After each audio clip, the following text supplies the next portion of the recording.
Hello friends, this is Saurabh. Welcome to exploring study.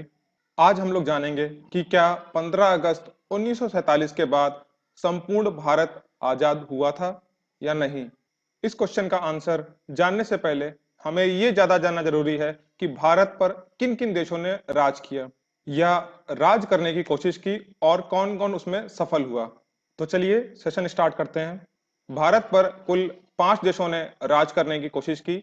सबसे पहले पुर्तगाली आए 1498 ईस्वी में, उसके बाद ब्रिटिश 1600 ईस्वी में, डच 1602 में, डेनिश 1616 में और फ्रांस 1664 में भारत आए।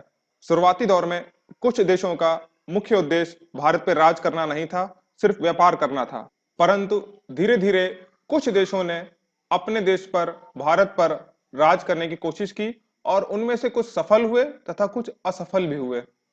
भारत में राज करने के लिए या भारत में अपना अस्तित्व बनाए रखने के लिए इन्हीं देशों के बीच, इन्हीं 5 देशों के बीच कुछ प्रमुख लड़ाइयां भी हुई। ये रही वो प्रमुख लड़ाइयां जो कि यूरोपीय देशों ने भारत में अपना अस्तित्व बनाए रखने के लिए लड़ी, जिनमें से दीप की लड़ाई, बीजापुर की लड़ाई, स्वाली की लड़ाई, बेंद्रा और वांडीवाश का युद्ध प्रमुख थे।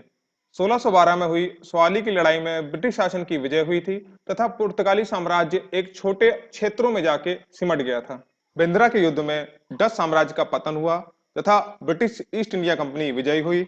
वांडीवाश के युद्ध में ब्रिटिश ईस्ट इंडिया कंपनी की विजय हुई तथा फ्रांस का जो अधिकार क्षेत्र था वो बहुत ही सीमित हो गया, कम क्षेत्रों में ही उसका राज था। वांडीवाश के युद्ध के पश्चात भारत में लगभग 95% ब्रिटिश शासन था, ब्रिटिश रूल था। भारत से डच और डेनिश की विदाई तो काफी जल्दी ही हो गई थी, परंतु ब्रिटिश रूल से आजादी हमें 15 अगस्त 1947 को मिली। ये रहा भारत की आजादी के बाद का मैप। जब भारत आजाद हुआ तो देश में कुल 562 छोटी बड़ी रियासतें थीं। इन रियासतों के सामने 3 विकल्प थे, या तो भारत में शामिल हो जाएं, पाकिस्तान में शामिल हो जाएं या अपने आप को एक स्वतंत्र राष्ट्र या देश घोषित कर दें। अधिकतर रियासतें तो भारत में शामिल होने को तैयार हो गई, परंतु जूनागढ़ की रियासत, हैदराबाद की रियासत और जम्मू कश्मीर की रियासत ने भारत में शामिल होने से मना कर दिया। जूनागढ़ की रियासत विभाजन के समय पाकिस्तान में शामिल हो गई थी, लेकिन दूसरी बार जनमत संग्रह के आधार पर भारत में शामिल हुई। हैदराबाद की रियासत को पुलिस कार्रवाई के माध्यम से भारत में शामिल किया गया तथा उस ऑपरेशन का नाम था ऑपरेशन पोलो, जिसके द्वारा हैदराबाद रियासत को भारत में शामिल किया गया।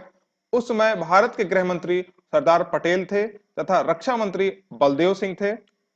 जम्मू कश्मीर रियासत को भारत को विलय पत्र पर हस्ताक्षर के द्वारा भारत में मिलाया गया था तथा उस समय जम्मू कश्मीर के राजा हरि सिंह थे। रियासतों के विलय तथा ब्रिटिश साम्राज्य के जाने के बाद भी भारत में 2 देशों ने राज किया। नवंबर 1954 को फ्रांस की सरकार ने अपनी सभी बस्तियां पौंडीचेरी, यमन, चंद्रनगर और केरिकेल को भारत को सौंप दिया तथा 28 मई 1956 ईस्वी को इस संबंध में संधि पर हस्ताक्षर हो गए। इसके बाद इन सभी को मिलाकर पौंडीचेरी संघ राज्य क्षेत्र का गठन हुआ, अर्थात भारत से फ्रांस की विदाई 1954 को हुई तथा पुर्तगाल की विदाई सबसे आखिरी में 1961 ईस्वी में हुई। भारत सरकार ने 18 दिसंबर 1961 को गोवा, दमन व दीव की मुक्ति के लिए पुर्तगालियों के विरुद्ध कार्रवाई की और उन पर पूर्ण अधिकार कर लिया। 12वें संविधान संशोधन के द्वारा गोवा, दमन व दीव को प्रथम परिशिष्ट में शामिल करके भारत का अभिन्न अंग बना दिया गया। अर्थात हम ये कह सकते हैं कि 15 अगस्त 1947 को ब्रिटिश शासन से आजादी के बाद भी फ्रांस और पुर्तगाल ने भारत पर शासन किया तथा वो पुर्तगाली ही थे जो सबसे पहले भारत आए तथा सबसे बाद में गए। इस वीडियो में इतना ही। अगर आपको ये वीडियो पसंद आया हो तो वीडियो को लाइक करें, शेयर करें तथा चैनल को सब्सक्राइब करें। मिलते हैं नेक्स्ट वीडियो में। Over and out.